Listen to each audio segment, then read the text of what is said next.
Stock మార్కెట్ను నియంత్రణ చేయడానికి ప్రభుత్వం ఏం చేసిందంటే సెక్యూరిటీ ఎక్స్చేంజ్ బోర్డ్ ఆఫ్ ఇండియాను 1988లో ఏర్పాటు చేసింది. ఈ సెక్యూరిటీ ఎక్స్చేంజ్ బోర్డ్ ఆఫ్ ఇండియాకు ప్రభుత్వం 92లో చట్టబద్ధత కల్పించింది. స్టాక్ మార్కెట్ను కంట్రోల్ చేసే సంస్థ పేరేందంటాడు?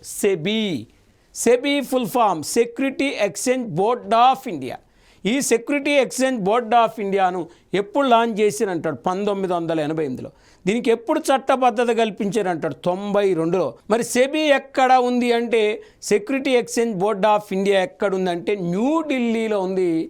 మరి ప్రజెంట్ సెబీ యొక్క చైర్మన్ ఎవరంటే మాధవీపూరి బుచ్.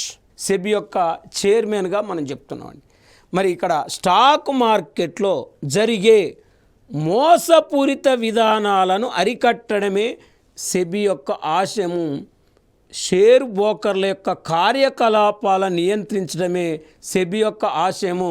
స్టాక్ మార్కెట్లో షేర్లు కొన్న వారికి రక్షణ కల్పించడమే సెబీ యొక్క ఆశయము.